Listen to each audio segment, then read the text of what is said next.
Well, hello everyone and welcome back to Crosswires.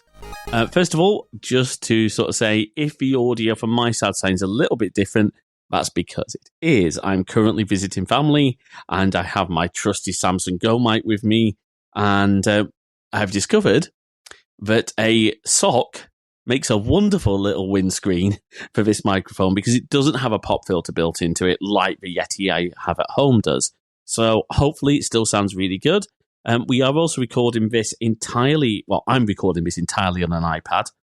So a huge thank you to Squadcast for making that possible. It is still technically in beta. You know, it seems to work well when Virgin Media aren't having a little hissy fit with their network. Before we get into today's topic, which is a huge one, and I'm going to make no apologies at all that this is going to be a long episode, because when you've got a nearly 2-hour keynote, even as we're trying to only pick out the bits that we find interesting and that we think are a discussion worthy, there's still a lot to get through. But before we do that, you've probably seen on Twitter that we announced we have a new team member joining us. She is a wonderful Twitch streamer. We've been friends for a very long time. And in fact, she has been on the previous iteration of this show. Would you all kindly welcome to the show, Frasley? Hello! It is so great to be back. Oh, I remember you and I met on a fireside Slack channel. We were talking about this and that, and then we just started, like, I think you said, "Hey, do you want to come on my podcast?" I was like, "Sure," and all that. And I always intended to have you on my podcast. It just did not work out on the timing. But now we're here. So I'm now part of the team, and I'm so grateful and honored to be here. So hello, everybody. Hello. So Frasley's joining us as she said, as part of the team, and you can expect all sorts of things. I don't know if I've lost my mind. I have given Frasley access to the blog. Frasley has access to see, that evil laugh. That evil laugh is just why she's part of the team, folks. But it means that we're going to have great content coming from, hopefully, not only myself, but also Frasley. Frasley, before we get into WWDC, or WWDC, as I realised Apple actually call it on the keynote. What? I don't know if you picked that up. They actually refer to it as WWDC. I like that, because I like the little dub, you know. Now, if they ever were to, I wonder if there's some, if what's the music they were playing? Was that dub step or dub step? Dub step, yeah, dub step. See, this is what you can expect, folks. Frasley, do you want to tell people? I emphasize a little bit about yourself. Oh yes, so I'm a variety streamer on Twitch, and I've been doing content creation since about 2006. And I love making people smile and trying to just, like, make people laugh. So that's who I am. Awesome. Well, from my point of view, welcome to the team. Well, thank you. Let's dive in. So, at the time of recording, it is just over a week since WWDC. And one of the things that we discussed when we were talking about this episode is, and great advice from another friend of mine as well, is there's no way for us to be first out of a post with WWDC content. There are much bigger channels who have a professional team who can turn around thoughts and, reactions. What I wanted to do is take time, and I think we both did this. We've actually both watched bits of the keynote again. We've been looking at extra material, and what we're going to do is pick out what we consider to be the big news, the things that interest us, and the things that fit in with the Crosswires values in terms of making a positive difference to technology. So, first question I want to ask you, Frasley, do you like this presentation style of the WWDC events? I really do, and I like the fact that it was not tied to anybody who was there. I like that anybody could watch it from anywhere in the world. I think that's a great change because it brings accessibility. Both, like, we're still in a COVID world, so I mean it brings that. But also people again who even without COVID can't afford to drive, or well, not just drive. Some people have to fly because I think you can drive across the water. But yeah, I like this format a lot better. I love the production values. I love some of the things it enables them to do. So some of the little gimmicks, like just little things like, Craig going down the lift. There's no lift like that at Apple Park. But it looks so realistic. I mean, yes and no. I know. The other bit I loved, there was just one little gimmick that made me smile. One of the advantages of the virtual sets they have is that they can do clever little gimmicks. Like, as we said, the lift. But also, that scene where her first one, Craig Federighi, is coming down, trying to get to the macOS stuff, and inadvertently goes into the wrong door and walks into one of the Apple Fitness studios. You wouldn't get that in a live presentation, and it also makes it engaging. It makes it where you don't get bored. And what I love too is the amount of presenters we had in there. I mean, we had women, we had men, we had different individuals of color out there. I mean, we had someone in a wheelchair. Yeah, so many different people here, and it wasn't just all Wonder Bread. No, and I love that phrase. And you know what? The way they handed off, it felt like everyone had an equal part to play in that presentation. It really did. The only thing I genuinely miss is the applause and the awe and what the rocks have you done, Apple? Yeah, I think it was to their benefit to not do that, because even in this announcement, there were a few things that if you go on Twitter, people are like, rocks. Yeah. By the way, I've got to say, I love using the word rocks. Thank you very much, Alex Griswold and Alex and Melinda Griswold, the mum and dad of the internet. I love it because then I can say it and not offend people as much. Absolutely. Well, it's good. So from now on, the policy of Cross Wires is to say rocks. Yeah, there was a few things in this keynote, and you know what? Let's start with some of the positives, because the first one is developers. Now, not Ballmer-style developers. I still love that quote. Developers. Oh, let's not go there, but did someone not think to give that man a roll-on deodorant before he went on stage? Actually, can we say one more thing about, speaking of stage presence? Yes. Craig Federighi in sportswear is one of the funniest things I have ever seen. Yes! Oh! And I was actually kind of surprised it wasn't like some new Apple sportswear that will track all of your metrics and then send back to Apple Health. That might be going a bit far. Yeah, you're right. What amazed me is when one of the numbers they gave, 34 million Apple developers. Now, I don't know if that's individuals signed up to a program or if that's entities. They haven't specified, but if that's individuals signed up to the developer program, that's a lot of people. Especially if you consider the population of different parts of the world. I mean, like that's almost like an entire city of people in the United States are now a developer, and that's actually pretty cool that anybody can sign up to be a developer. It's just still that fee, because I have not tried to be a developer for many years. So here we go. So here's an interesting one. I mean, you said that for cities. That is mind-blowing, considering that as of May the 13th, 2022, the UK population is about 68.5 million, roughly. Well, that means that there are now half as many developers as the entire population of the United Kingdom. That's mind-blowing. It is. You see, I love numbers. I love statistics. And just putting things into context. So, should we start with the actual physical developer center? Because, wow, that new space. Yeah, my biggest complaint about that is the fact that, being able to access that, whether you're in a different country or even different part of the country, that's my only complaint with it. But it's still really cool. I still worry that the parts of it is almost elitist. Well, they sort of addressed that, and they said, look, we recognize that not everyone can get here. I think, Apple will pay for developers to come down. That's good. I know they've done that in the past with a company I used to work for, which I won't name because privacy. But they have the online tech talks. Now, these were tech talks. These were, online sessions on different parts of the developer ecosystem, different parts of the OSs, and different parts of the platform. But they also had one-to-one sessions as well. And if they're giving that attention to the remote side, then I think that's fantastic. Yeah, and they have added things in addition to that, like the developer academies, where they are creating places in different areas of the world for developers to get training, to learn, and really giving people who may never have had access to it opportunity to be like, hey, I like this. I'm good at this. And maybe creating some more developers. Well, two of the examples they gave is, their first sort of inclusivity and diversity program was aimed for women founders within technology.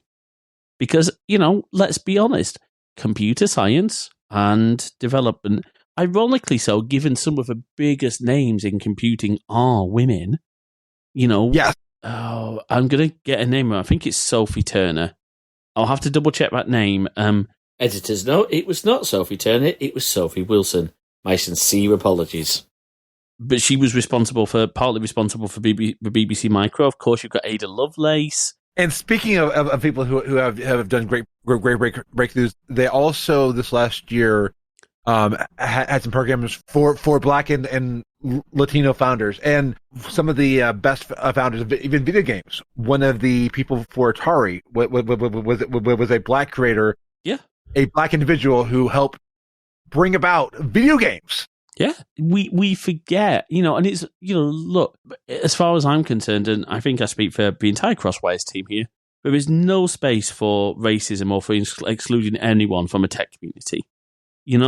It is a big challenge, and, there's a lot of barriers for people to get through because of the way they might have been raised. And I think one of the biggest, and look, this is something that I know me and you are going to be talking about a lot, is how we behave online, how we treat each other. It's a big deal. And to see Apple putting such a focus into people who, the phrase they used, and it's a phrase I love, is underrepresented peoples. Absolutely, because like so many people don't have a seat at the table. So many people don't have a seat and when I say this, I am not against anybody of this. It's dominated by a lot of white men. And it's time to bring more seats to the table, bring more ideas, and bring more opportunities. Absolutely. Speaking of bringing people to the table, though it wasn't really a table, it was 3 chairs, can we just call out the fact that this was the return of the talk show live at WWDC, and it was filmed and hosted in the Big Sur Theatre at the Developer Center. Oh, theater is so nice. I will say I'm a little jealous because it would be cool to be on that stage presenting. I mean, I don't think I have John Gruber's like charisma in front of a crowd, because John Gruber is good at what he does, and I don't think I could be as calm as he was. Well, it says something about the credibility that John brings to the table that Apple have allowed him to record a show, not only on their campus, but with 2 of their senior figures, and they have recorded with him for years now. Yes, Talk Show Live has broken some big things. Like I remember when they were even talking about the idea of changing iTunes and moving iTunes away.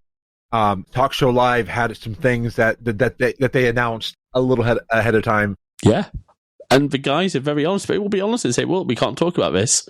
But it's kind of like there's a wonderful clip I saw on YouTube Shorts of Finn Wolfhard, who plays Mike in Stranger Things, doing an interview for season 4, and I think it was Jimmy Fallon. Yeah, Jimmy Fallon was interviewing him, and he was trying to get him to give answers, and Finn's just sat there sort of shaking his head or nodding his head, like very discreetly, because he's obviously not allowed to say yes or no. He's not allowed to confirm anything, but he's doing, and you get that sort of vibe from Jaws and from Air Force One. By the way, that is the best nickname ever.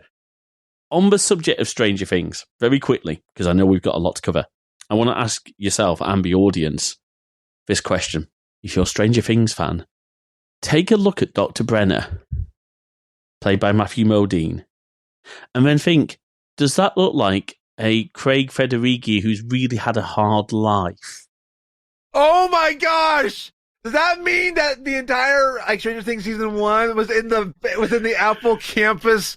The whole, or is Apple campus filmed on the location of season 1?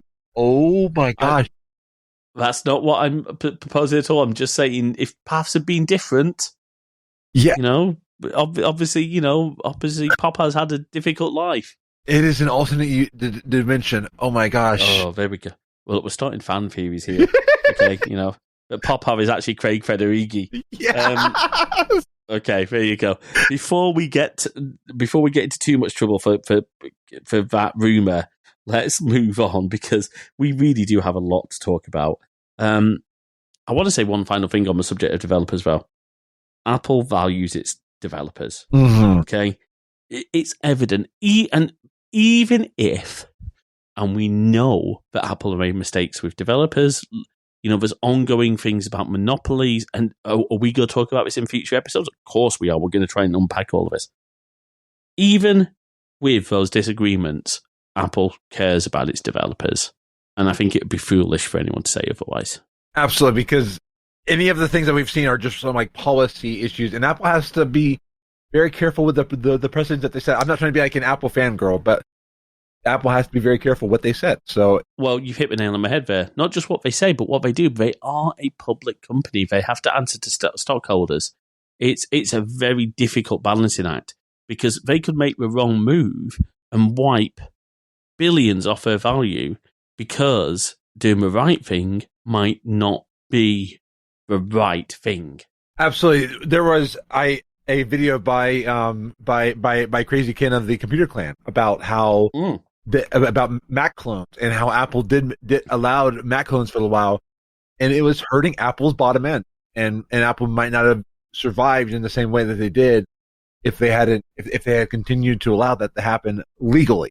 It's why it's one of the first things that when Steve Jobs returned to Apple, it's one of the first things he killed off. It made perfect sense. Do you know what's a really nice transition? Because we're going to start into our big points, and I think for me, there's so much to unpack from this event. I want to start with the M2 because, wow. There's one thing before we go into that, though. Can I just ask you, genuinely, question here, firstly. Were you expecting something about the Mac Pro at this event? I sort of was because, to me, I've got one of the M1 Mac Minis, and it is pretty powerful. The only thing I would say is because of how uncustomizable it is, I could see Apple might be taking some time for the Mac Pro. That's a fair point, and I think that's true. I think you've hit the nail on the head now, because there's got to be more. The Mac Pro is not going to be running on an M2 stock. Let's talk some of the numbers. So, first of all, power consumption.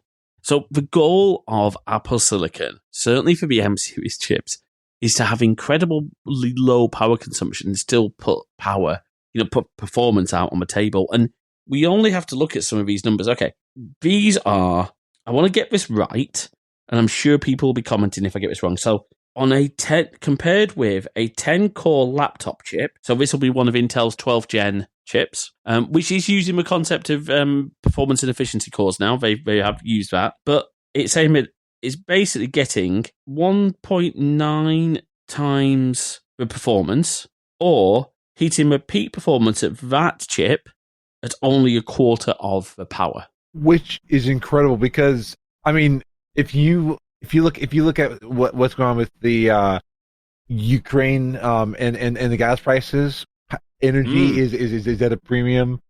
Even the fact that like the weather right now is climate change and it is a factor, and like I think that the more we can reduce power consumption, and I mean, and also like energy bills, because we're experiencing inflation here in the United States, and I think that what they've been able to do with power consumption, I doubt it's on the same level of like a Raspberry Pi, because those are pretty power. Well, you say that, but think about it. Just one.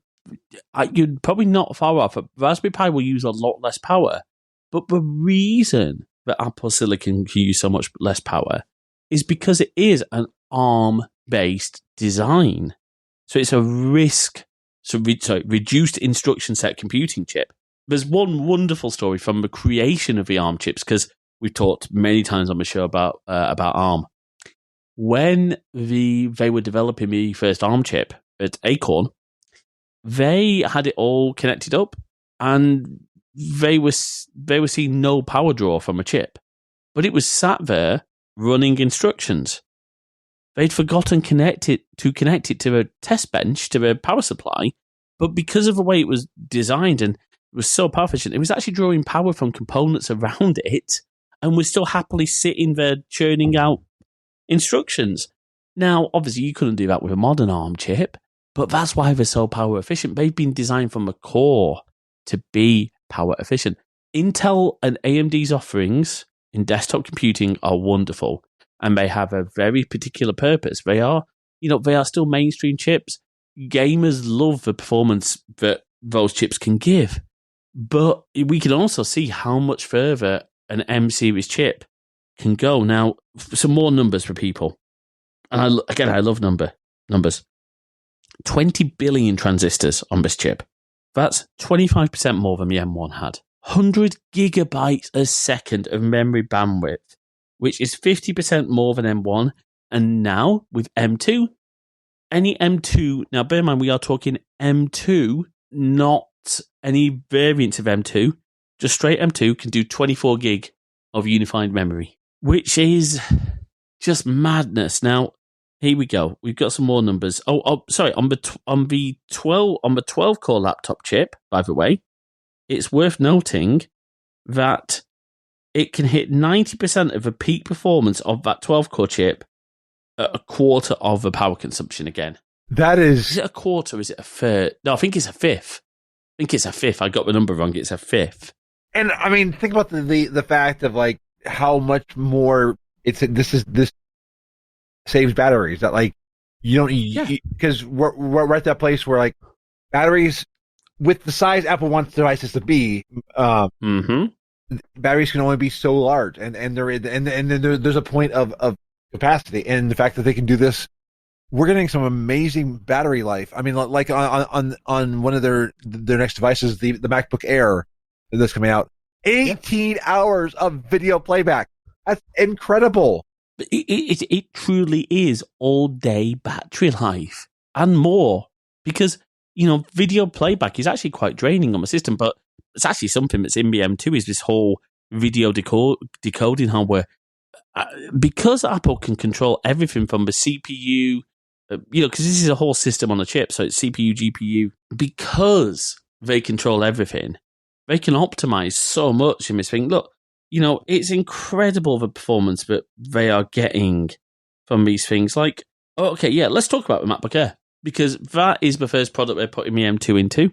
Can I just say how much I love the midnight color? Oh, it's gorgeous. I mean, so they've got, Starlight, sort of normal grey, and then space grey and midnight. And what I love is that the MagSafe connector. So this thing has MagSafe charging. Oh, I mean, I miss MagSafe because that has saved back when I had a laptop with MagSafe. That saved me so much time. I was at a conference, and somebody walks across the floor, holes on the cable, and my MacBook was fine, and it was just like, yeah, oh my gosh, because I had it hooked up to like my phone and stuff like that too. I mean, everything could have gone flying in. Oh, the number of times I've seen corporate laptops destroyed because people have tripped over power cables. And it's not necessarily that the laptop gets pulled off a desk. It's that the power adapter itself and the DC input, the barrel, gets damaged. Yes. That's actually more common than a laptop coming off a table. And MagSafe solves that problem. And it is great to see it back. It's also great that it is proprietary, but on the other end of the cable is USB-C. Which is nice, because USB-C, you only need so many cables now. And if Apple goes with their iPhone to USB-C, again, that's a speculation. It will be perfect. Well, it's maybe not speculation because of these EU regulations that are coming out. But, over there, where no one can see this, in the wall, I have, I think I've talked about it before, my Ugreen 3 USB-C input, 1 USB-A's. That's currently powering this whole setup that I've got here. And again, be able to have one power brick that can charge all of your devices and still provide MagSafe. It also means, of course, you can use battery banks. I remember back in the old MagSafe days, there was a company, and I've forgotten the name of the company now, so I do apologize to them, But they came out with a whole solution where you sort of had to splice MagSafe cables onto a DC jack. And I have to say that, like, that MacBook Air, only I could afford it because I've got a trip coming up at some point that would be good for that 18 hours. It would be very handy. But also, I mean, you mentioned price and affordability. It has gone up in price. Yes. The base model of the new 13-inch MacBook Air is $1199 or $1099 for education, but $1199. Now, they are keeping the original M1 MacBook Air at the $999 price point. That's great. Look, and I think just to make sure no one's going to sort of kick off about this, there is a global supply crisis. Things are more expensive, and Apple are having to, unfortunately, pass that on to us. It is frustrating. I'm sure Apple don't like it any more than we do, but that's maybe why they are keeping the old M1 machine in the mix. And you know what? That M1 machine is still great. There's nothing wrong with that M1 Air at all. But I really like this lineup. I love the design. It's not a wedge anymore. It is, what is it, less than half an inch. And I love they didn't say thick, they said half an inch thin. Wow. I can't wait to see this in person. I am, it's next month, so we're going to be available next month, which means, unfortunately, I won't, it might be a while before I can go and see one in person. If I do, believe me, I will post to the Crosswise Twitter account. When I see one in person, I'll give some thoughts on that. You know somebody who doesn't live too far from an Apple store, so... Oh, and we have to send you out. Absolutely, and I will go and I will post on the Twitter. There we go. We could do a YouTube short, maybe. Yes, absolutely. And we can do something like that. On the price of it, and again, yeah, I am going to speculate that some people who used to need the MacBook Pro, I used to use the MacBook Pro, I'm now on an M1 Mac Mini. I think because of the M1 and M2 chips, there's a lot of things that the MacBook Air does, and unless you're fully pushing everything of it, almost that price point, the higher price point, gets you what you would have needed a MacBook Pro for. Yes. And you know what? I think for a lot of casual users, even the original M1 Air is still a really good machine. So that is the MacBook Air. Very, very cool device. Now, we're not going to talk about macOS Ace Ventura. I mean, do I have something in my APIs? Sorry. We're going to talk about macOS Ventura, but not yet. And look, just like Apple's keynote, and it was really interesting in the talk show, hearing them explain why they still group by sort of platform. Because I don't know if you picked this up, there's a lot of stuff that sort of crossed devices and cross platforms, and I think that's more and more what we're seeing from Apple. So we're going to talk actually about a feature that was really introduced as part of a macOS Ventura discussion, but the part we're focusing on, because it is cool, we're actually going to focus it on the iPad. Stage Manager is basically a really cool new way to do windowing and grouping apps. I don't think we need to describe what it is. We're putting a link to the video in the show notes. You know, go and watch the keynote if you've got time. You will probably see what it is already. We're going to talk about the bits that kind of matter to us. What do you think? Because you're in an interesting position. You are a Windows and a Mac user and an iPad user. Yes, and an iPhone user as well. Yeah, I would say that like I do a lot of my like main work, like my schoolwork and work on my Mac, and I'm constantly on a one monitor setup because I have three monitors, and the other two are for like the Windows machine that I have. Yeah. So the fact that this is going to change how I do my one window setup for the Mac is phenomenal, because I don't like using full screen. I'm using full screen right now so I can focus on this note. But I don't like going into expose all the time, especially just to like go to a window. Like say I'm working on a paper, I have my Word document, then I go back to a browser, then I go back to my notes. I come back here. I hate that experience. It is awful because you lose where windows are. And what I love is you can have all the windows you need in that space because it's per space. And then you can group them together or have them singular. And I love how State Manager is going to change that for me. Absolutely. And, look, there's things like people saying, oh, I want to be able to hide that the stages, I guess is the right term, on the left. Well, when Crazy Ken from a computer clan was doing his sort of installation sensation, as he calls it, he actually showed that off. He actually found, you can hide it. So it becomes quite like the dock, and I think a lot of people will like that. It does look really good. Apparently, there were plans for this in a much earlier version of macOS, all the way back, I think in like 2006, but they didn't get it to a point where they were ready to release. And that's a big thing that Apple do. Apple don't release anything unless they are 100% happy with it. I mean, they've had some quality control issues over the last, few years, but generally they like to make sure something is ready for the limelight. And that's a perfect example. This is coming to iPadOS, and I love this, but I'm also annoyed. Me I think a too. lot of people are. Yeah.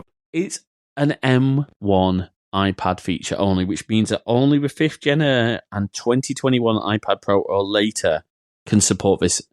And a lot of people have been saying, why? Well, there's some really good points about this, and I'm going to give credit to Rene Ritchie here, because his video, which we will put in the show notes, really helped me understand this. I had a fairly decent grasp of this from watching the keynote, but he's just put it into context. Because this requires Mac-like hardware, as in it requires memory management, particularly virtual memory, which the A-series chips don't have. It requires, and to do that virtual memory swap, you need really fast storage controllers and fast memory controllers, which the M1's unified memory architecture brings to the game, because they've got that ability to quickly move between storage and system memory. Because of that, it means that more apps can stay open at the same time, because iOS, as it stands right now, is very aggressive at killing apps when it needs to.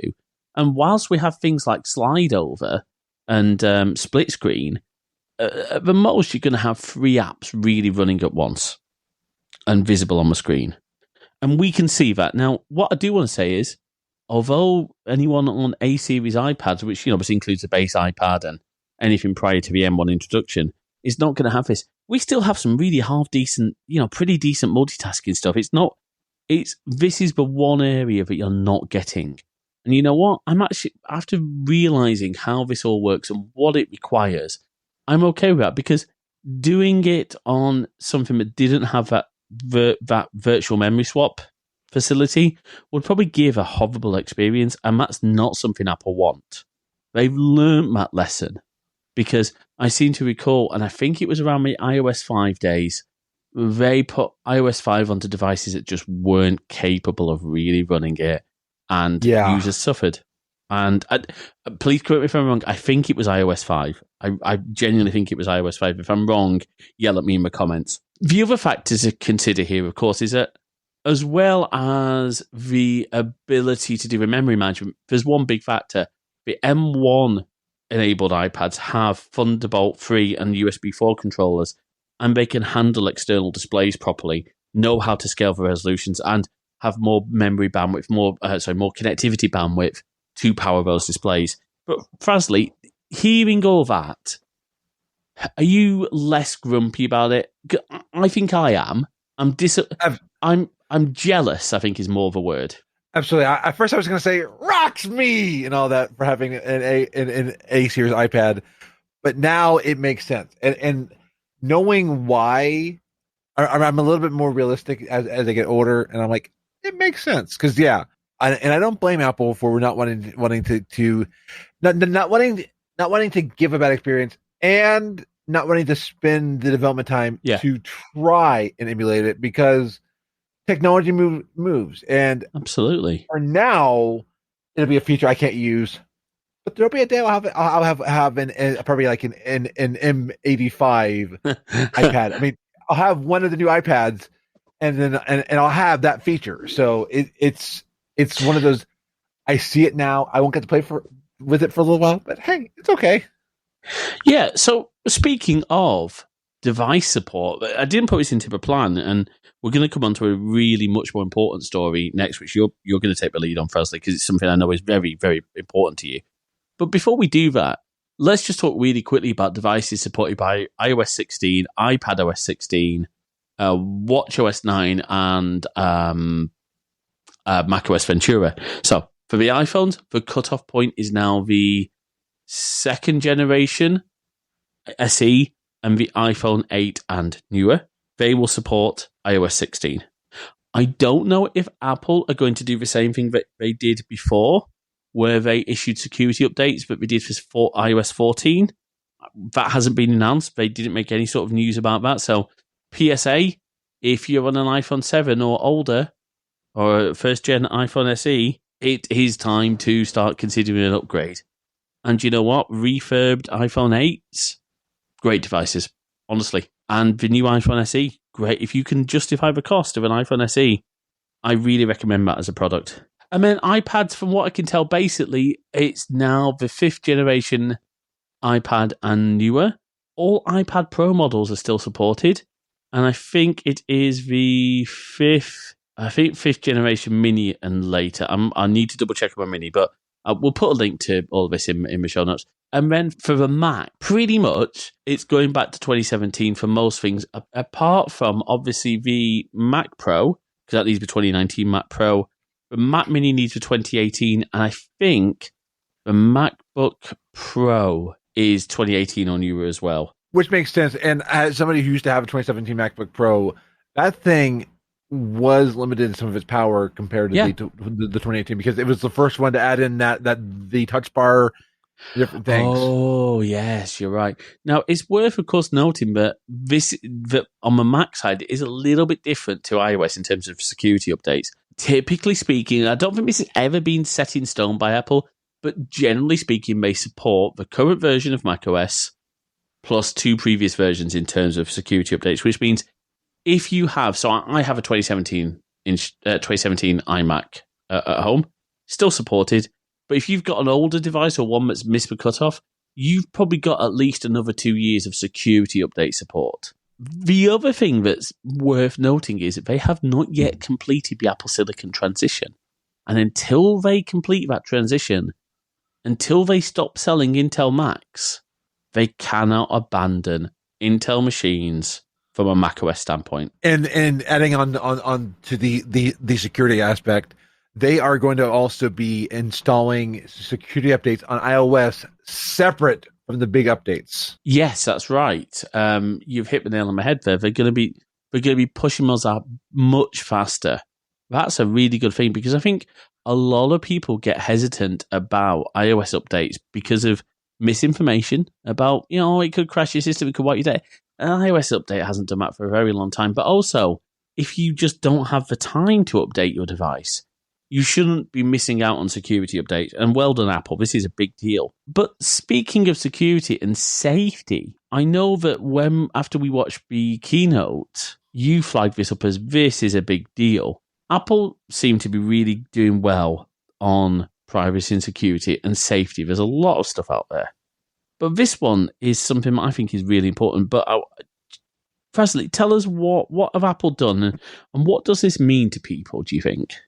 So Apple has put in a new tool called Safety Check, and their focus for this one is about protecting your personal safety. So one of the big feature of this is it's a tool to quickly turn off others' access to data about you. So for instance, it will turn off location sharing and it resets your privacy permissions. It protects access to your messages by signing out your messages on all devices except the one that initiates Safety Check, and then it restricts that until you're able to add in more devices safely. And they had a big focus on abusive relationships. Now it can apply to more, but they have really worked with quite a few organizations to make sure that this would be good in the actual real world scenarios. So they've worked with the National Network to End Domestic Violence, the National Center for Victims of Crime, and the Women's Service Network. So they are working with all these organizations, and I think that this is amazing and critical. I know people have had to go through this. I myself have had to go through this, and I think this is phenomenal because, as they said, you sometimes enter into a relationship with somebody, either friends or romantic, and things are okay, but then all of a sudden you've given them all access to all this data, and either you find out that they're abusive or it cuts off. This is an easy way to be like, okay, that person has access. Let's stop it. So I think this is well done, Apple. Really, again, focusing on data and making it easy for users to see it. It makes it easy to surface to users. And it says, hey, you might not realize who you're sharing stuff with, because I'm actually going to go through this even for people for stuff and be like, oh, I forgot I was sharing with this, because I had a friend I used to be friends with. I mean, like, he and I are still friends, but I was sharing my location with him. I was like, I did not realize I was doing this. So yeah, I think this is a great way to realize things. And the way that they've done it is almost like a nuclear option that the device you are initiated from is like the key to power to do that. It means that you can do it without worrying about, well, what about all my other devices? You just then need to go and re-sign into those devices if you have them under your control. If you don't, then they've lost access. It is wonderful. I think it's a positive step forward. And there's something, again, it's something I want to talk about in the future. There's so much to go through. I think that Apple have faced a lot of criticism about AirTags. But I want to ask you something. What other tracking device providers have actually gone to as much care as Apple have tried to do? Look, Apple is not perfect. The device with view detection, I haven't actually tried it out.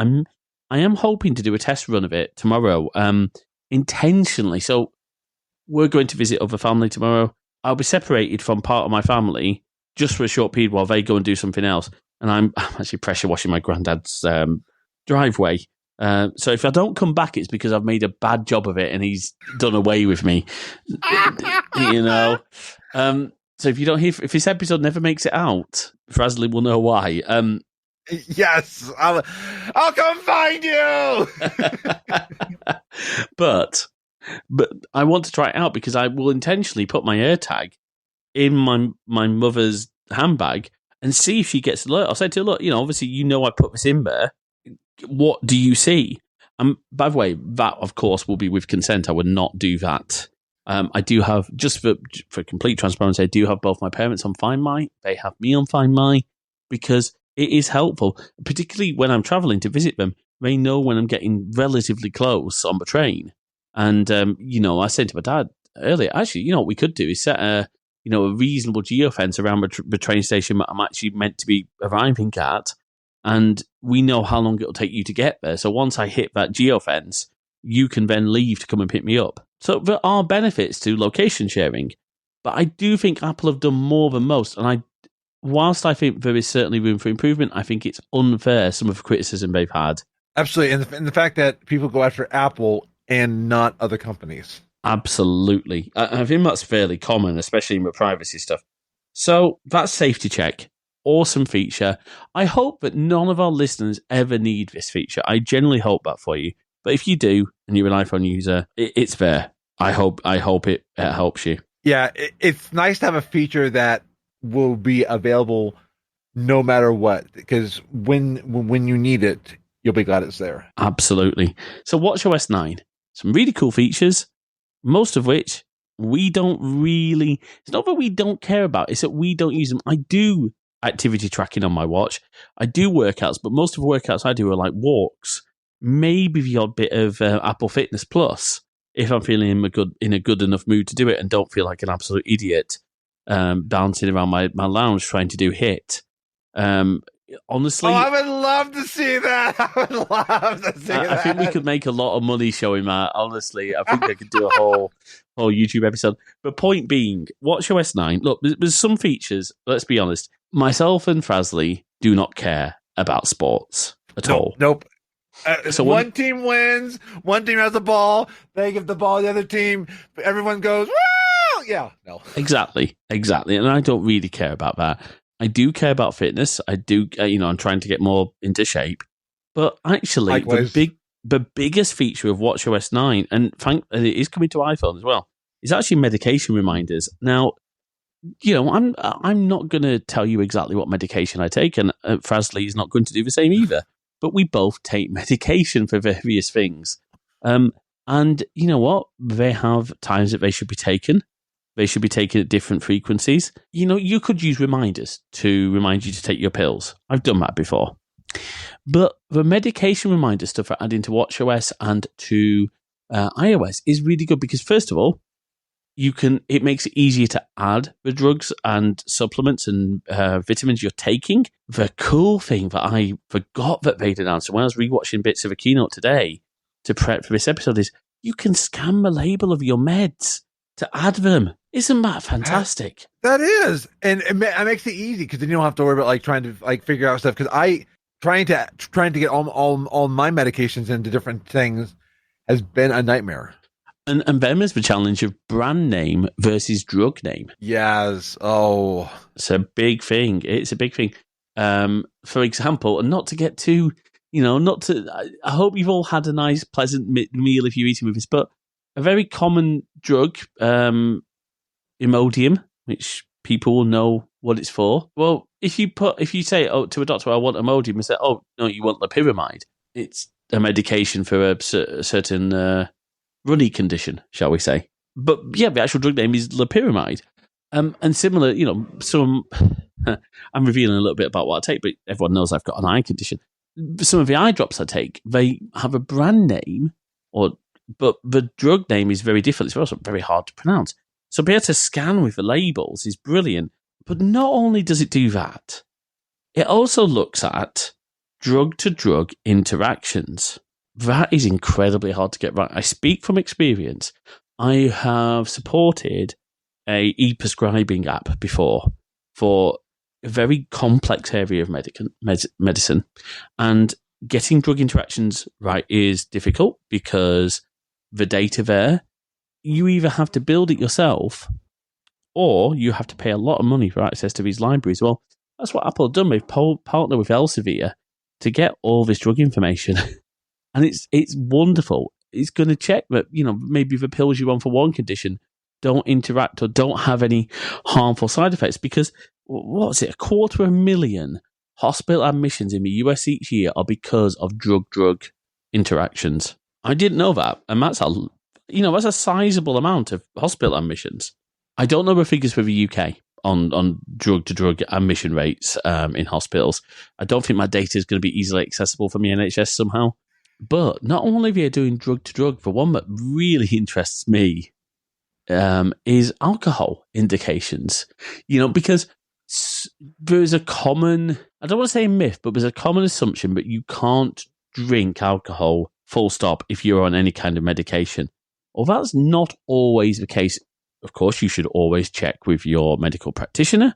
They will give you guidance on this. But the fact that, Apple will have that information say, hey, this drug that you're taking has, you shouldn't have alcohol with this. I think this is going to be brilliant. And so, Frasley, before I come to sort of my final point on why I think this is a great feature, I'd love your take on this. Again, I don't want you to reveal any of the meds you're taking, anything like that. That's your business. But how is this going to benefit you, do you think? Absolutely, because there are times that I forget. Like I use Do for my reminders, but sometimes I have so many Do reminders that I miss the one. I've had at least a couple times where I have missed my medications, and this is going to be great to help me not forget. And I like how it's easy. I like how I can trust that Apple will work on it. Like I'm looking forward to this. And again, I know that because it's an Apple notification, it will have some of the highest operating system level permissions compared to other stuff. Absolutely. One thing I would love to see down the line as an improvement to this is the ability for it to, for your, say for example, your local healthcare provider up, or your local pharmacy, to be able to say, hey, I don't think this does any sort of inventory management on the drugs you're taking, but wouldn't it be cool if you say, hey, you're running low on this drug, reorder this via your pharmacy app? I actually have one for my through my prescription plan that does inventory management, and it would be cool to have that be part of this as well. Well, to be fair though, I guess Apple don't necessarily have to provide the inventory management. They could just provide the health data because there are APIs that could then link into these apps. So it's not out of the bounds of possibility to do this. Ooh, and we have a very major health network that has integration with Apple Health. I can then see them working with this. Okay, this is huge. It is huge, but obviously this is great for me and you. It's great for all sorts of people. It does, however, for me, all the features that Apple have been adding to Apple Watch over the last couple of years, things like the ECG, things like the blood oxygen stuff. There's rumours that they are working on glucose, blood sugar monitoring for diabetic patients. All sorts of things like this. And of course, a lot of this will have to go through FDA approval. But for me, the Apple Watch set up in a family setup, cellular Apple Watch, starts to become a really good option for elderly relatives, particularly with fall detection, particularly with the ability to do emergency calls, to be able to dictate messages, make phone calls, use Siri, activity track, and now with medication reminders, it really becomes something quite attractive. My grandfather has a telecare system at home, and it consists of a bracelet that he presses a button on, and then a little, it's like a lanyard thing that he wears that does the fall detection. Well, he says it's too sensitive and it keeps going off when he's going down to the greenhouse. Well, Apple Watch is not that sensitive. I will be really honest. I've triggered fall detection myself. I actually tripped. There's a loose paving stone or something on one of the roads I was walking down. I tripped, and it did trigger, and it was great. It was really, really impressive how well it did it. I don't know about you, but I think, honestly, they are such a great device for older relatives. And I'm just going to put something out there. Do you have relatives, not you personally, but listeners, do you have relatives who you've given an Apple Watch to who are older? Or is it something, maybe is it something you consider? For my grandfather, unfortunately, he's just a bit too old, and various other factors that mean it isn't suitable. But I'd love to hear from anyone who's done that. Yeah, my parents use it, and I got family members who use it, and one family member use it because he is prone to falls, and it has given us a bunch of peace of mind. And yeah, this medication reminder will be great. So again, it kind of goes back into the other point, the one I talked about. Apple's really concerned in a good way about user safety and user making your device useful for you, not just something that is a play or a luxury, but something that can actually change your life. Like I know people who have, with the heart monitoring, have found that they have arrhythmia from it. Yeah, which, we haven't talked about it. We've added new stuff to that as well. I think this is really cool stuff, and it goes back to that thing that we at CrossWires are really excited about, and it's our passion, technology for good. Yes. And you know what? You've given us a great segue there, Frasley, into our next one. We talk about user safety and user security. Let me ask you something, Frasley. What do you use to log into your websites? I currently use a password, and mine is 1234 or I am God or password. Jeez. I mean, yes. So we use passwords. Now, look. Passwords have served their purpose for a long time, and passwords can be made more. I love that password choice, by the way. They can be made more secure by using password managers, and of course, I think it's fair to say we're both a big fan of 1Password as a password manager. And in fact, Apple in the developer session, they talk about what this technology we're about to talk about. They didn't call out 1Password by name. They have done in previous stuff. And I'm sure a lot of the autofill mechanics that they built probably had 1Password in mind. But password managers don't solve all of the problems, because you still got the problem of, websites. For example, bit of security research that literally was published, I think today. This was published literally this afternoon. Now, this is by Arvind Narayanan. Now, I've probably pronounced your name wrong, Arvind. I do apologize if that's the case. I did reach out to you on Twitter to ask for a correct pronunciation. Obviously, you're quite busy.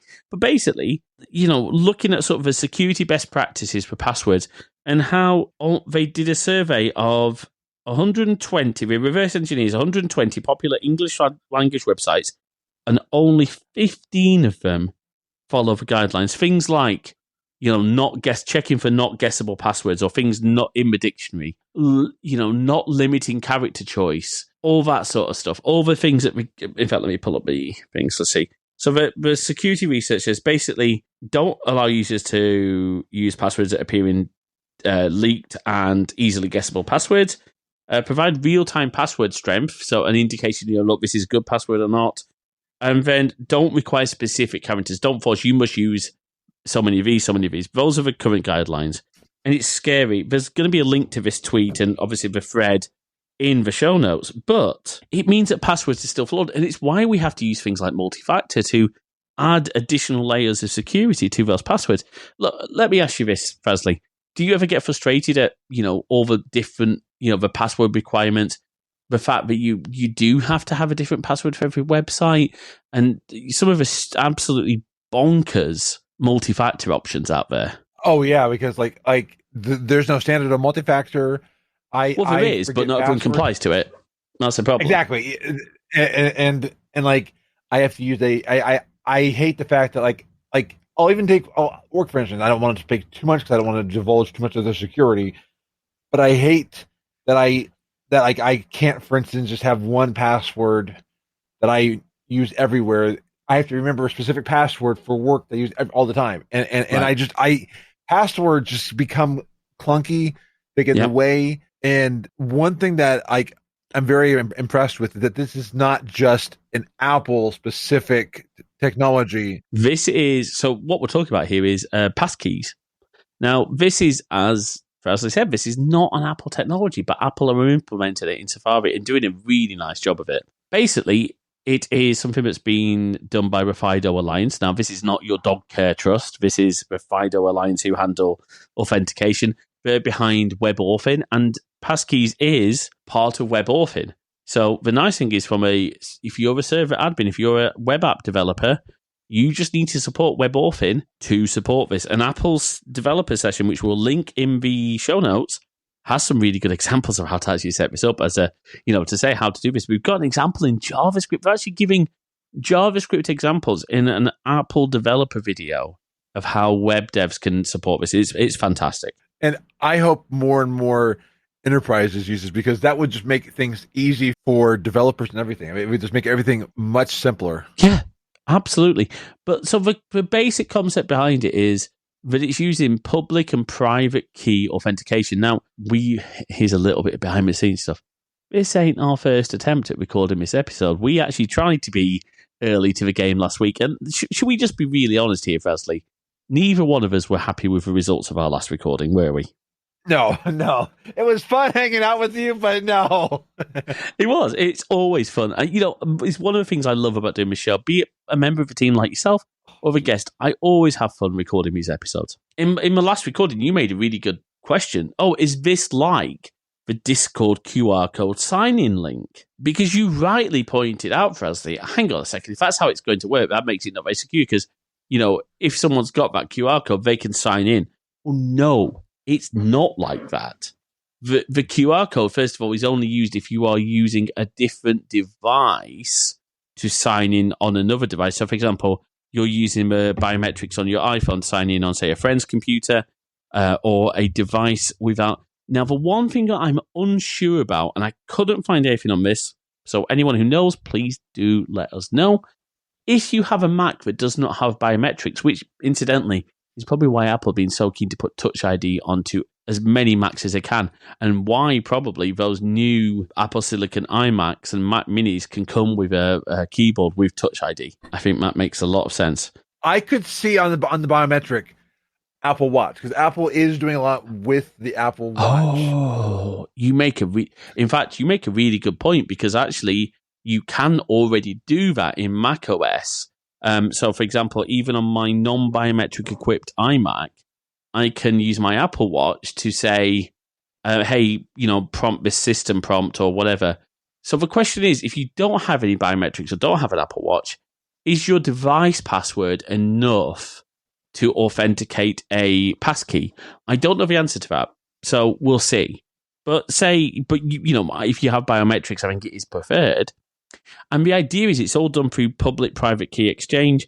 What that means is that QR code you see is effectively a way for the device to sort of exchange information with the device that you're authenticating on. That actually never goes up to the server.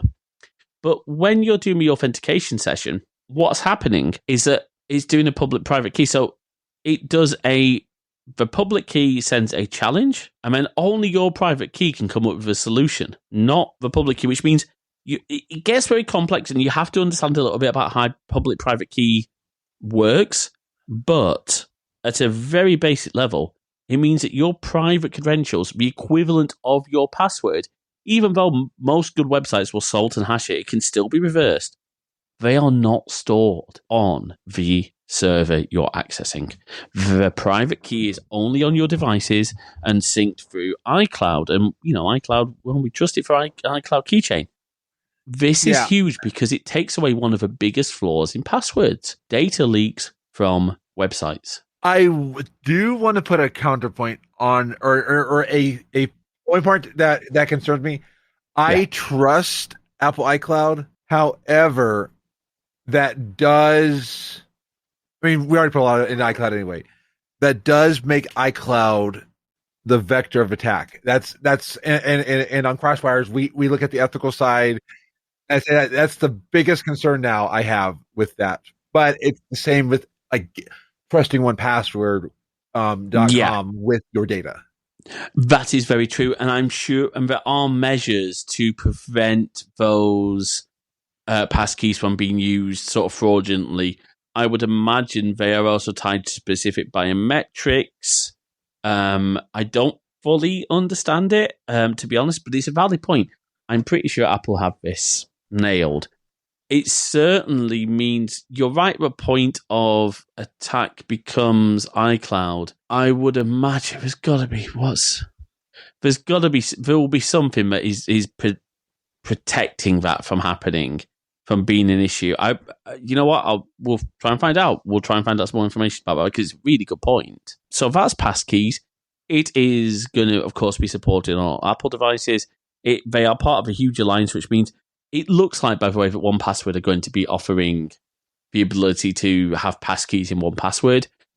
It might well be that people choose to use that, particularly if you are on multi-platform beyond just Apple. You might choose to 1Password.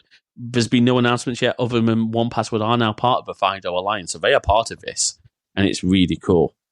So, should we talk about not passkeys, but keys and cards and wallet? Yes. So, everybody, pull out your wallets. No, not the thing in your pocket yourself, the wallet on your phone. Because that is about to get even cooler. So, Apple is doing one thing that they've been doing already with the Apple Card, because I've been able to do this with especially Apple Store payments on the Apple Card. They are doing a thing called Apple Pay Later. It is accepted everywhere that Apple Pay is online and through apps. And now this is within the United States, and this is through Goldman Sachs. So I was wondering who the issuer was, because Goldman Sachs is who does the Apple Card. And what's cool about the Apple Pay Later is you can split your payments into 4 payments over 6 weeks. For instance, at the point of purchase, 2 weeks after, 4 weeks after, 6 months after. There's a similar service I've actually been using called Afterpay for this through Apple Pay. There is no interest or fees to consumers, and Apple will get the fees from merchants. And I think the biggest thing that you and I can probably agree on is we gotta be wise with this, because I sometimes live on credit, and so it's something you just gotta be wise on, because I got some different loans I gotta pay off.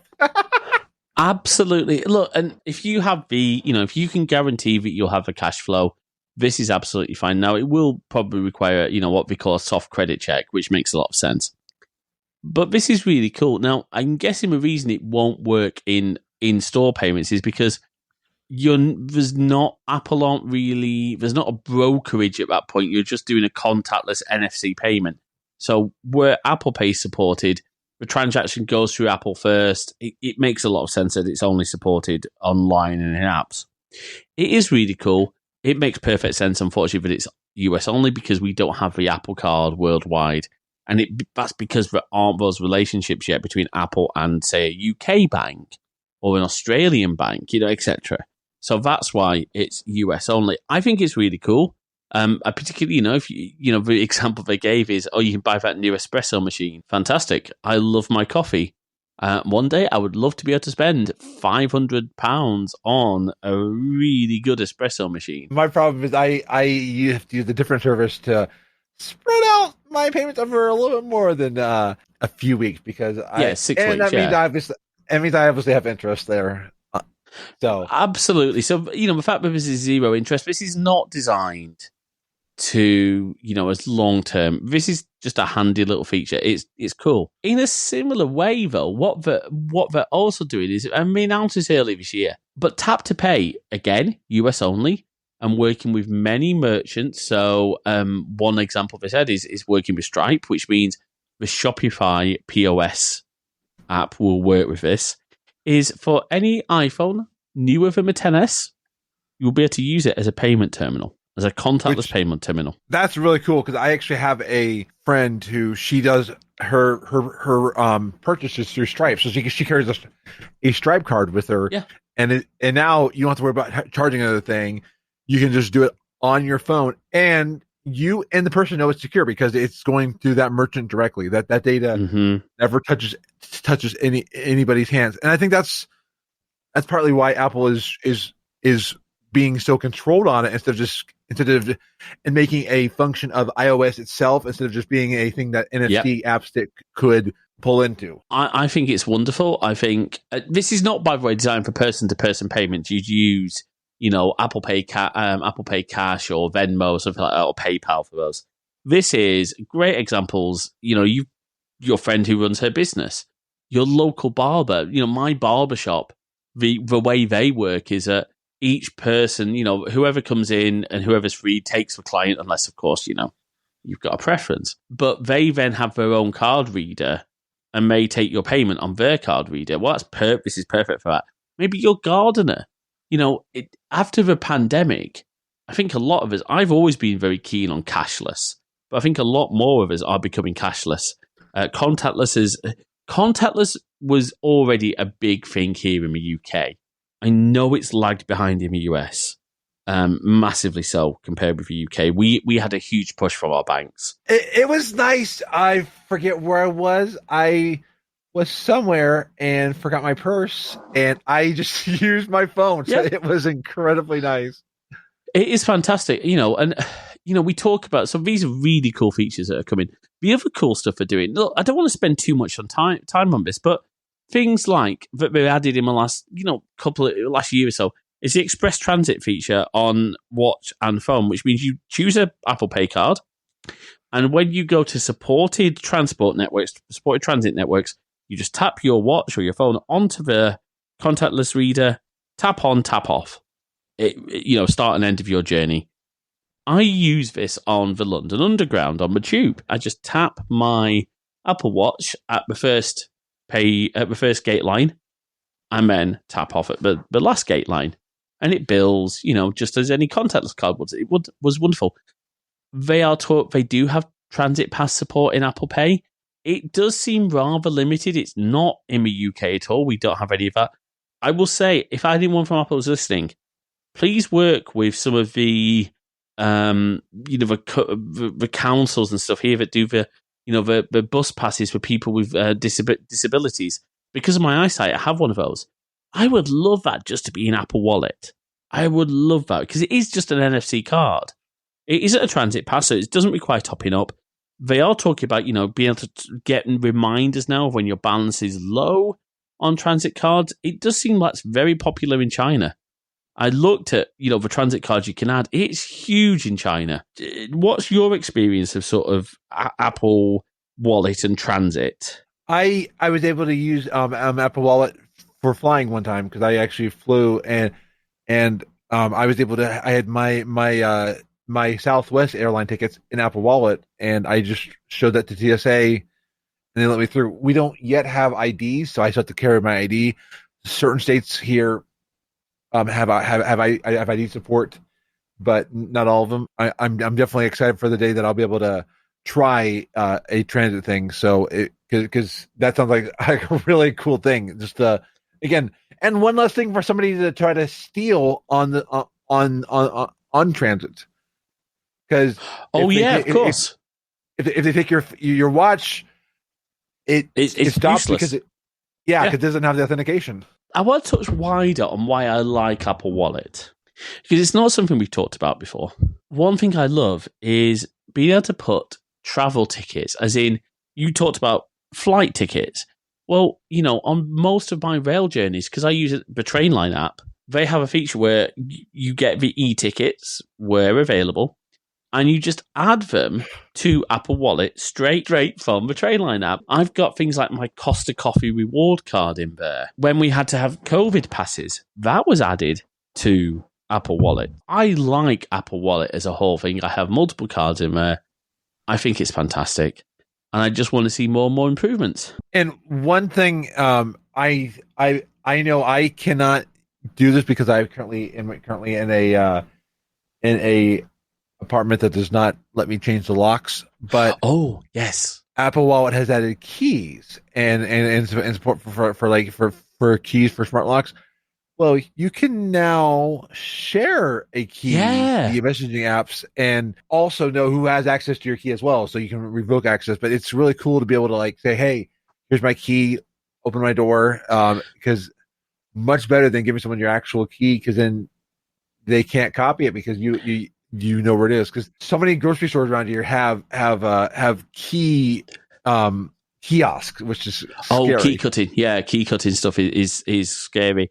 Unless you've got specific security locks, then anyone can cut a key. One thing that's just worth noting about it's not just your home. It's seen a lot more hotels start to use these HomeKit keys. Offices, I think we mentioned schools, because as we want to protect students, it does make sense to have some form of authentication into the building. And more, because that means you can have more than one entry and exit into a building. And verify who opened up the door at what time. And some of our a car I probably won't ever be able to afford for a long time. Some cars are now starting to have keys in your Apple Wallet. And now, I would be a little terrified to say, "Hey, here's the key to my car," because it would be like in Ferris Bueller's Day Off, where you're going across joyriding.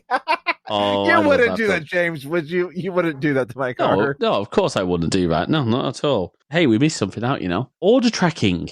Okay, how many times have we paid for something on Apple Pay and we had to rely on emails from a provider? All that stuff, or really bad tracking. Well, it's going to be built in to Apple Pay. It's going to be shared with you. It's going to be done in a private and secure way. Currently, it's only supported by Shopify at the moment, which is fine. But it means you'll be able to see those statuses. I love that. I hope that this gets expanded to things like, I'm very serious. Like, I use Apple Pay when one of my favorite places is Wendy's. I use Apple Pay for Wendy's. Apple Pay for Taco Bell. It'd be cool to have hey, your order's ready, or here's your order, or hey, okay, your order was picked up. And yes, that's cool. But actually, I'm skipping ahead a little bit here. But Apple announced something for that new line. So let's skip to this. Apple are doing some huge work on the lock screens in iOS 16.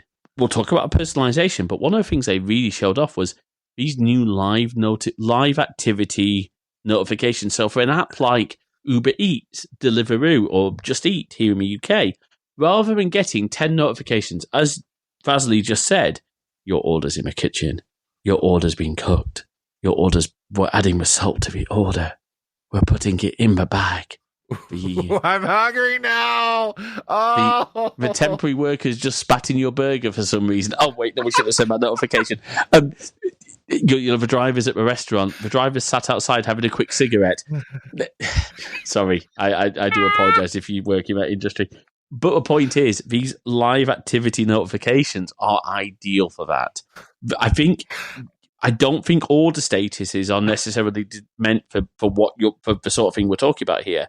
burn more for you've ordered that gorgeous new pair of shoes or that shiny new Mac Studio that Frasley promised to buy me last week. Yes, I did one day. Yeah, absolutely. You know, it's on record, by the way, everyone now. It's fair. Yes. You know, I think the live activity stuff, but let's sort of rewind a little bit. Lock screens have never... you'd be able to put a photo on your lock screen, but you haven't really been able to make it your own in terms of widgets and changing the colour of and font of the clock and the date. Now you can. And it looks phenomenal with all the widgets we're showing. With one of the really cool things they showed is, so Craig Federighi had a picture of his kids.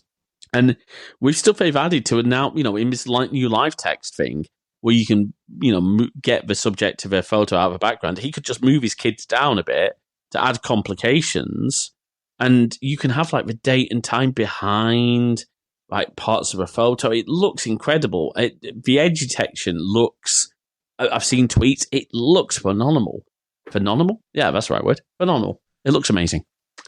But with all these notifications are now going to come in from the bottom, which that's going to take some, I don't know about you, that's going to take some getting used to. Yes, because I'm used to looking at the top of stuff, and in a way, I might miss it for a little while, but I do like the changes because sometimes I've had a really cool lock screen, but the title and date just looks horrible. Like I had one that it did not look at. And can I ask you, James, what's my favorite color going to probably be if I can make it work with the photo? Well, you see, from watching Presley streams, I happen to know that her favorite color is purple. How did you guess? Because it's all over your stream branding. That's why. I now need to change my security question. Earlier, a callback to our episode of this show we talk about security questions. Follow the tip. There's one in an earlier episode with PCalc, so listen to that one for a great security question tip. Yes, good callback. Do go and listen to that episode, by the way. I remember when I texted you about this the first time, I was a little unfazed with this. I was kind of like, oh, okay.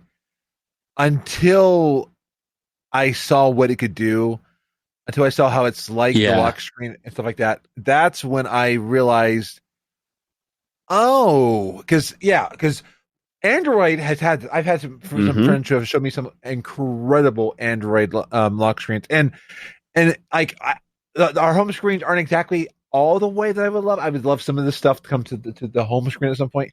It's gotten better with the especially with the last iOS release, but it is at least cool now that that I can make this my own. And one thing I want to touch on the lock screen is the how it ties in with focus mode, because focus mode that was tied in. I use focus mode all the time. Like I tell focus mode when I'm at my work location, go into focus mode, and only specific people can text me and stuff like that. But because you can have multiple lock screens, you can then say, okay, this focus mode, my work focus mode, I might have, for example, the company logo as my lock screen. Particularly if I'm client facing, you might have a company logo. You might brand it that way. If it's your personal device, and obviously a company can't make you do that, but you might choose to. But you will have certain notifications. Now, I'm hoping that there's going to be a shortcut option to change your lock screen as well, because you might want to, for example, at different locations, although focuses can be triggered by locations, but you might want to have a shortcut that maybe you start a particular workout, you might want to change your lock screen to have one that has more workout information, things like that. Yeah, and I can think of like at work, I have to know what time stuff is, so I have to know like orders that go out at this certain time of the day are in this location. I could just create like a sticky note widget on my lock screen and be like, have it at easy glance. Yes. Now, there is one thing I wish that you could... Actually, I suppose technically you can do this now with widgets. I was going to say, previously you've been able to do flashlight and camera from the lock screen. But of course, with widgets, it should mean, you can launch any app that's put a widget, because of course there's WidgetKit. Before we move on to a little bit more of some of the Focus stuff that's coming, because there's really cool stuff in Focus. Question for you. Are you getting watchOS watch face vibes from this? Yes, I am really, because even the way that like you can modify things, even the gallery, because there is a gallery of lock screens now, and now that's also pretty cool because then you can get ideas from people. Because like I'll go like Unsplash for like lock screens. Now you can go to someone else's one. Please, Apple, can you bring this to home screens? How cool would that be to have like a home screen gallery? Oh yes, no, that would be great. No, it would be really good. I really like where this is heading. So, but focusing more on Focus, there's a few really cool things I like that we're adding to Focus, and it's the Focus filters. And at a very high level, what this will mean is that, Fantastical, for example, has had this feature for a while, where you'd be able to say, okay, I have these calendar sets, and I only want to see these calendar set at this time. Well, that's now coming through Focus filters. So, for example, you'll be able to say, okay, in Mail, only show me these mailboxes. In Calendar, only show me these calendars. In Messages, only show me these conversation threads. And because they are, again, adding a Focus Filter API, it means that things like apps like Outlook or maybe Discord. Yeah, Discord could, for example, say, okay, when I'm at work, only show me content that is safe for work, maybe. Don't show me any... Or even like specific work Discord. Like I'm actually in it's unofficial, but I'm in a Discord for my company. Right. Or maybe, when you're in a meeting or a sales pitch, you might only want to see a particular Slack channel for help me with the sales pitch. I'm drowning here channel in Slack, because, or things like that. Or, and the possibilities are endless because there's an API. So many apps are going to be able to do this. It's so cool. Absolutely, because like I do a lot of communication at work with like very specific people for data wise, but I do some communication with people. Like my manager will sometimes say, "Hey, how are things going?" And it'd be great to have him in a work filter that way he's always there. But then, but then no one else shows up other than who I add there. Yeah, and I agree. I will say, when you are at work, I think it's, again, being responsible and accountable. When you're working, you are working, and it is the whole idea is of paying for your time. Obviously, from my point of view, as long as you're doing the work, it's fine. But, maybe a bit of aid to stop you being distracted is a good thing. Yes. I think that's really important. So that's Focus and the new lock screens. I can't wait to see what people do with their lock screens. Messages, I definitely want to go over just real fast because messages. Well, let's do. Yeah, let's talk messages. So how I'm sending things at work sometimes to my manager. What if I accidentally send the wrong message to somebody? Oh gosh, like I have done before. Editing messages. Hey, messages got an edit button before Twitter did. Yes. Well, and I wasn't even talking about editing messages. I'm sorry. There's also an undo send because I one time sent somebody a message. Hey, I forgot something in the Focus filters, which is kind of important. Tab groups. Safari tab groups can be in the Focus filter. I'm just going to say, by the way, as a quick thing, I adore tab groups. I have started using them recently. So I have one for, like for job search, for example.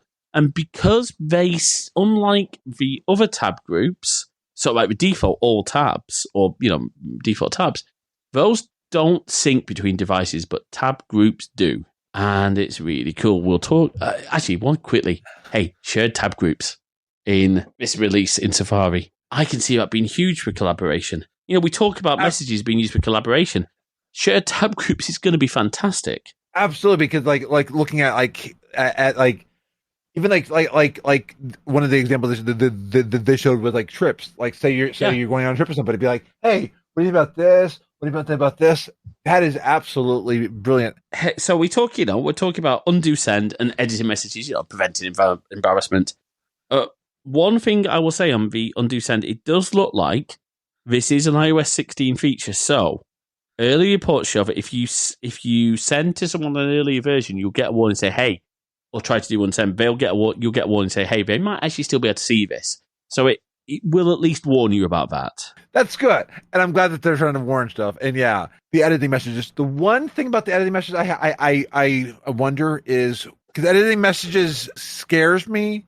What if you send somebody a message? What's the time limit on it? Oh, good point. Yeah, because you don't want to. I would almost hope that there is a version history. Because what if you send somebody, or somebody sends you something, and then they edit it, all that, and then they take a screenshot of it? Yeah, and you don't want people doing that.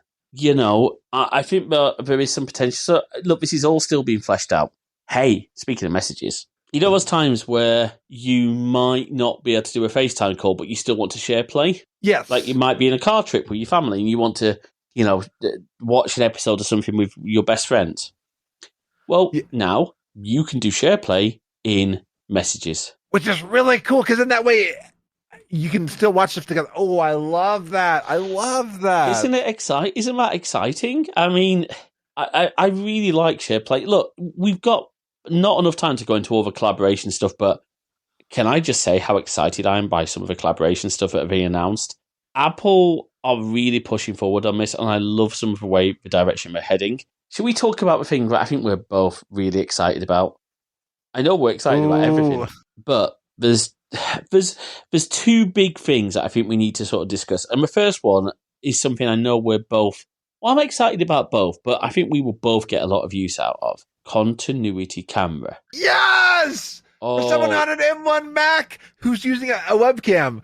Yes! Because like right now I'm using a DSLR hooked up to here, but I have to... It's so convoluted to get onto my Mac. I am going to love being able to just like take my iPhone, connect it up, and have it show immediately. Oh, that is cool. And wow, so I looked at an article from, I think it was from The Verge. So first of all, it's going to be able to do up to 1080p at 60 frames a second. Well, let's be honest, you don't really need to do more than that for a webcam, do you? No. In fact, let me ask you this, Rosalie. Even as a streamer, are you putting out 4K video on your stream? No, because I don't have the bandwidth or processing power. Exactly. And you know what? You don't need it. But with the right mounts, and Apple have said, there's some mounts coming. I actually found one earlier, which is like £8, and it's a magnetic one that seems to magnetize. Now, it's not an official one, but it looks really cool, and I might get that. But, you put this on your monitor, or you put it on, particularly on an iMac or MacBook Pro, you can mount your camera. From what I've seen, it looks like it'll work in any orientation, which is great. But there's a few big features. One of them is, of course, that you're going to be able to use portrait mode, studio lighting, and center stage. So now, any Mac that can support this feature, which is any Mac that can support macOS Ace Ventura, I'm going to keep calling it that. I don't care if we get a cease and desist from Apple. I really don't. We'll be able to do this. We'll be able to have center stage because that processing is all taking place on the iPhone. And again, this is supported on any iPhone that supports iOS 16. It is worth noting, of course, that you'll only be able to do center stage and some of the features on cameras that have the ultra wide. So that's the iPhone. I think the iPhone 11 and above have the ultra wide. And on the ultra wide sensor, one other thing that it's going to allow you to do is it's going to allow you to show your desk in a separate view. So you'll have your face on the webcam, but then also you'll be able to show your desk. I know, like I know, like teachers who like teach, for instance, like a craft will be able to show their desk at the same time as the iPhone. And or like say like you're working on like Legos. Oh, I want to get back into Legos again. This might be how I get back into Legos, and it's going to be really cool. Now I just better make sure I don't turn it on when I'm like, so you can see my messy desk. No, I'm not going to turn that on. Well, you say that, but previous guest on the show, Cody from Mac Telecom Networks, has a Lego channel, and he did brick building videos. I don't know if he still does. In fact, I don't think he does.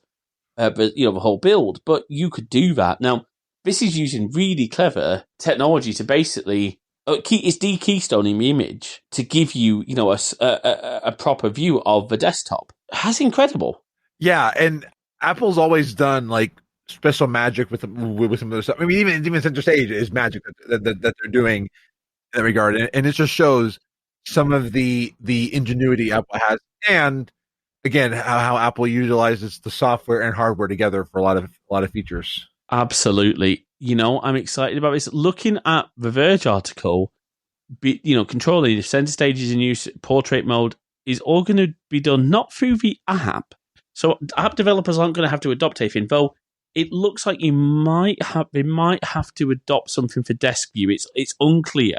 Oh no. I think if they just want the desk view itself, they'll have to use the API. But I think desk view, sort of as it was demoed, will work just as a thing.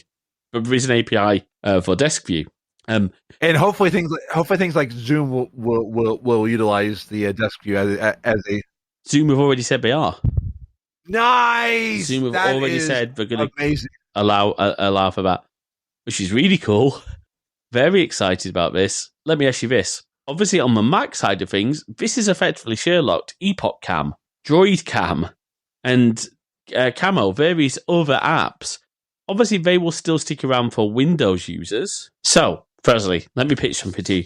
You have currently a Sony DSLR. You have a Sony mirrorless camera as your camera. Yes.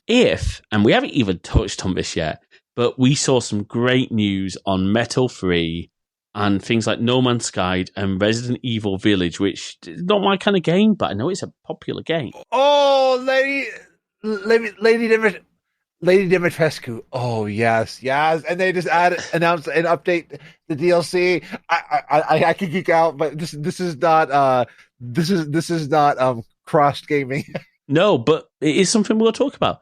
But we're starting to see. Hopefully, this is not the last big name that's going to start looking at this, because we loop back to the M2 and where Apple are going with Alpha Silicon, because they've got so much power in their GPUs.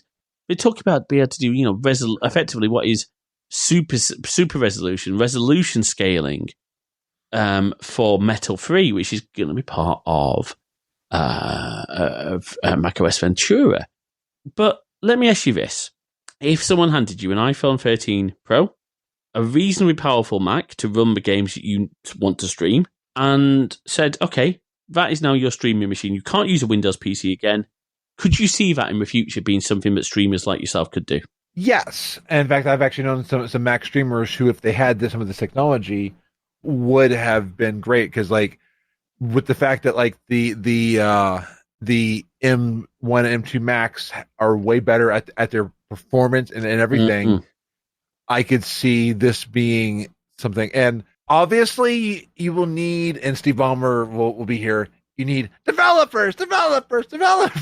But absolutely, I think if developers will catch on to this, because the one little thing is, and you may have seen this on Steam, there's not always games on Steam, and sometimes the cost of the Mac one is different because it has to be through Aspire or Faro Interactive and all that. Yeah. So it is. Yeah. That's the only downside. But things like Final Fantasy 14, one of my favorite games, is on Mac. So absolutely. Can I just say to Valve, who are obviously behind Steam, please put the same effort that you've put into Linux support into macOS support. Let's have that, please. Seriously, yes. Let's have is it Proton they call it? Yeah, Proton. Well, it's Steam Play, whatever they call it. I want that support. And one thing I didn't even think about this is we haven't even factored in cloud gaming yet, because cloud gaming is still not quite there, but it's getting there. I mean, it is. Google Stadia kind of fizzled a little bit. Amazon's Project Loom or Luna, xCloud, and xCloud's how people are able to play Fortnite right now on iOS devices. But I don't know if it's yet ready for a stream, but even then, with continuity camera, if I were to plug in a capture card, I could play Switch games. So then it would be a phenomenal thing. So yeah, okay. You know what? I can see myself. Because because actually, some of I watch your streams. Some of your gaming is I know you've played Animal Crossing. I know you've done bits of that. I know me and you have some plans potentially to do some Mario Kart.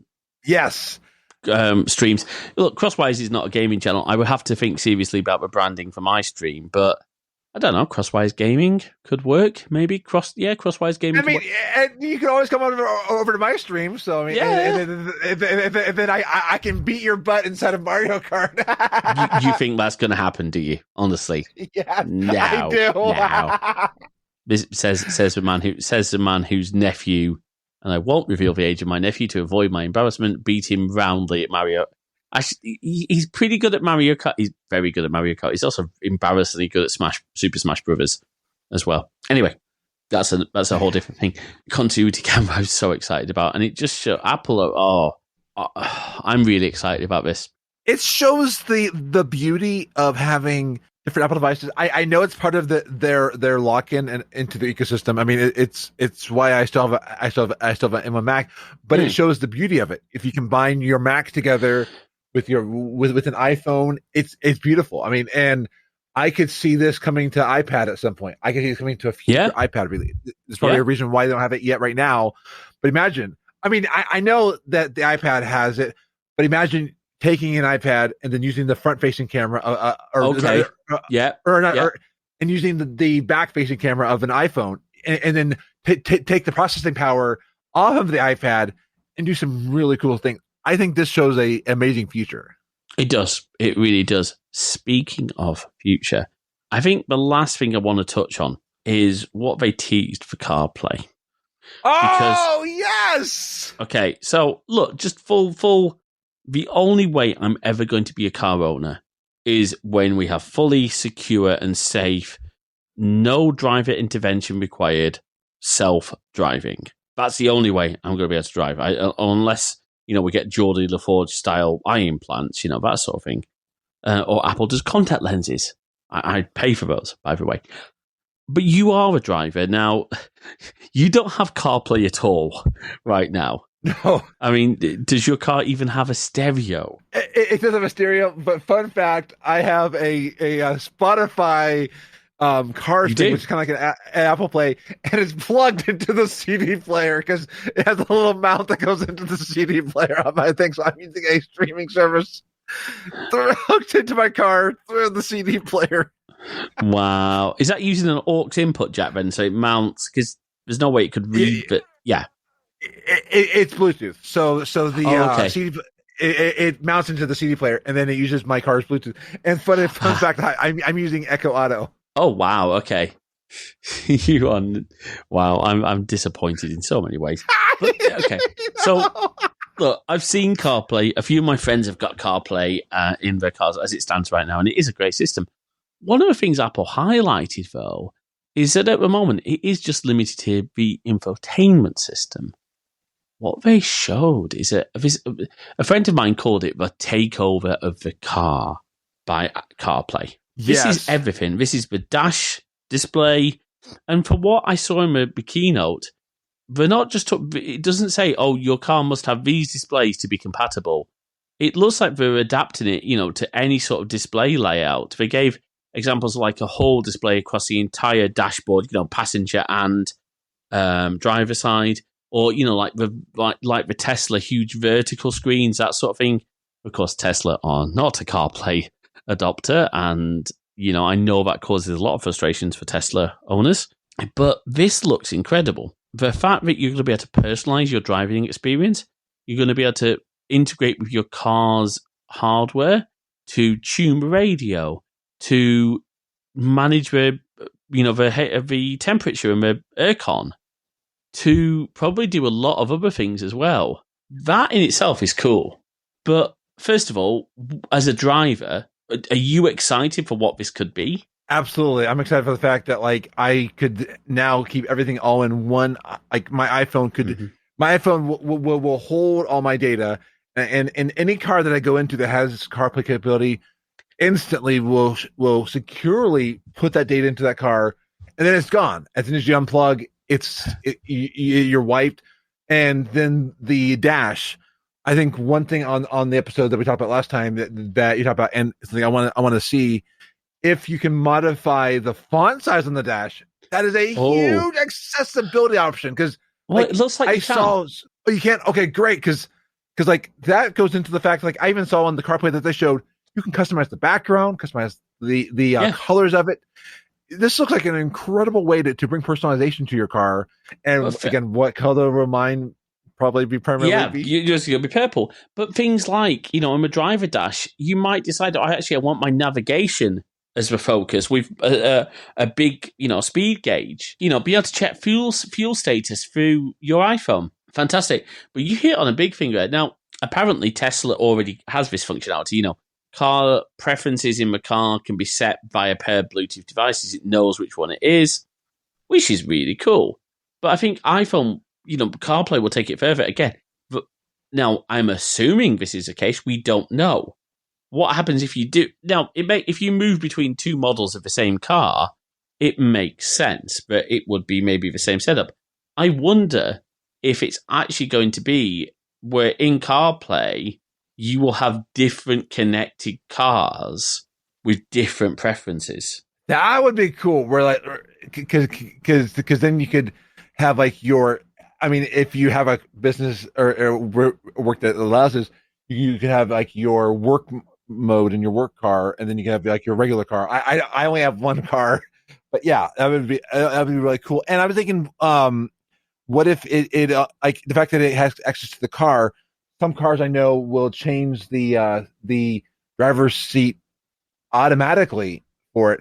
What if it automatically, when logged in the car's like, okay, I know this phone, I will move the driver's seat back. I think that would be pretty cool. I think it really brings in some amazing options, and again, kind of going back to the passwords and all that. It makes your phone the center of you, and wherever you go, your phone controls things.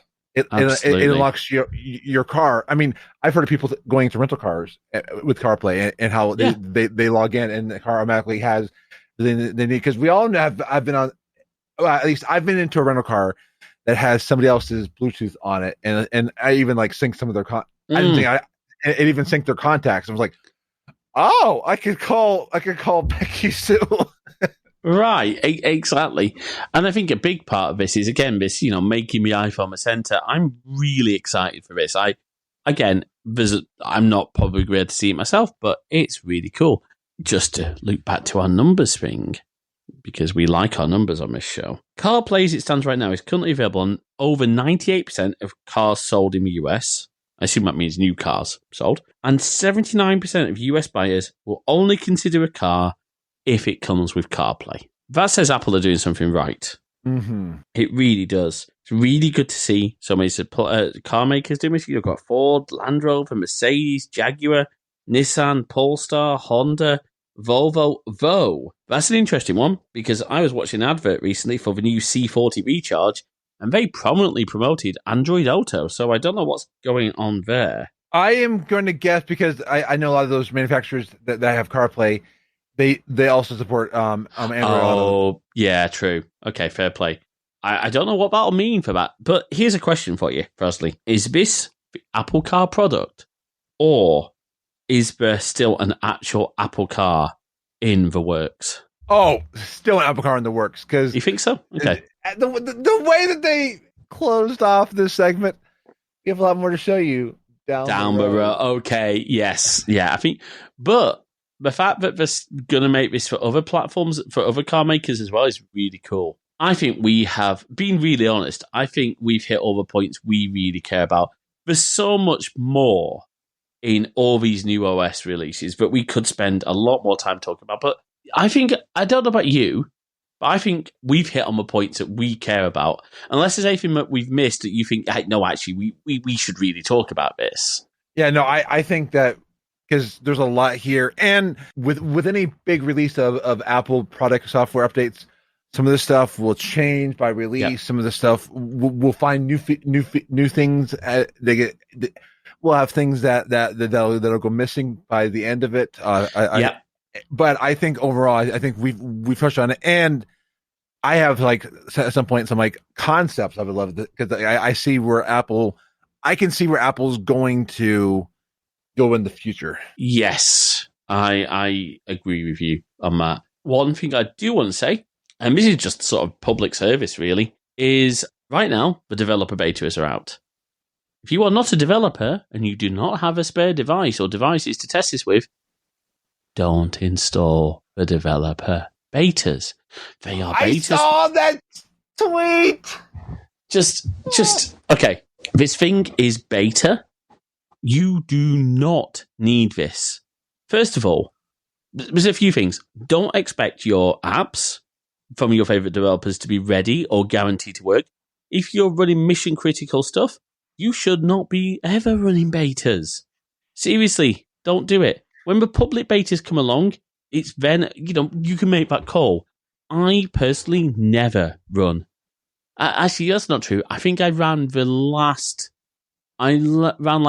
two betas prior to iOS 15 launching, but the public betas, please be careful and be nice to your developers. If something goes wrong on a beta, yeah, by all means report it to the developers, but you have no rights whatsoever to demand that they fix their app. They are working on it. They get the developer betas at the same time as everybody else. Okay? I just want to bring a point home because I saw the tweet that James either tweeted or retweeted on. I think I retweeted it, yeah. Somebody installed it on the device that they use for their blood glucose meter. Oh yeah, that's everything. That's everything James is saying. Don't do it. I don't do betas on my phone because I need it for work. I have my work systems. But you have line of business apps on your phone that you cannot do your job without. Absolutely, and I don't do it. And yeah. So I mean, I know you even go riskier with the beta that you told me about. I'm like, with beta. So yeah, I will confess my sins. I am running the 1Password 8 early access betas on both of my iOS devices. I don't know how you do it because if I don't have my 1Password working, I am lost. Well, I mean, because it's a cloud service and because my data is up there and I have it on my Mac, I can just really easily reinstall 1Password 7 public release. That's true. Because they are separate apps and they are through test flight, I can do that. So, but and I'd say app betas are maybe a different thing because typically your app betas will be released through test flight and are therefore separate builds to the App Store one. So you can have the App Store release and the beta. You can't run two OSs. Well, okay. All right. Let me rephrase that. I'll retract my caveat. If you have a Mac, on the Mac side of things, if you have a spare external drive or another internal drive, by all means, go and install the beta on a separate partition or a separate drive. You can't do that on iOS. All right. Look, this has been an absolutely fun recording. I have no idea how long this episode actually is going to be in total. I hope you've all had plenty of coffee and I hope you've enjoyed it. Thank you so much for listening. And again, welcome Frasley to the team. Frasley, it's been a pleasure to have you join. And as I do with all our guests and, particularly team members, where can people find you online? Well, obviously you can find me on future Crosswire's podcasts and helping with different things behind the scenes, some different content. But you can also find me on Twitter at Frasleytastic and on Twitch at FrasleyS. Just so you'll find me all over the place because I get around all over Twitter and the internet. Awesome. You can follow the podcast. Actually, you can follow me if you want to. I don't know why you'd want to. Do it! I'm JS Bilsborough. BILSBROUGH on Twitter. I'm not really on other things. Of course, you can follow our podcast at CrosswiresMG on Twitter. You can find our YouTube channel at crosswires.net/YouTube. Make sure you check out the website itself at crosswires.net. All our episodes are there. And one thing I wanted to shout out as well is we are on Good Pods. If you are a Good Pods listener, it's such a great discoverability. Look, I have, I'm a big fan of Overcast as well, but Overcast doesn't really have sort of community features. That's just not the type of app it is. But Good Pods has comments and, and likes and stuff on every episode. I promise that if you leave a comment on one of our episodes, I will reply to it. I don't know of a way to share that access with Frasley at the moment, but hey, that's fine. We will respond to all comments on the posts. I think you have to be subscribed to Crosswire, the sort of newsletter to be able to comment. I might be wrong on that, but please do comment. You can also email podcast@crosswires.net if you want to send us a longer form. I should say, of course, we do accept audio submissions. It's a bit of an interesting one because, of course, this isn't like an episodic show. So it might be that they don't get played back until a future episode. We might do like a listener feedback episode. I haven't quite decided how we're going to do that, but if you do want to send audio feedback, I'd love to hear your voice. And of course, thank you ever so much for listening. Have a wonderful rest of your day, week, month, whatever period of time it is before you next listen and hear our wonderful voices. Thank you for listening. Bye-bye.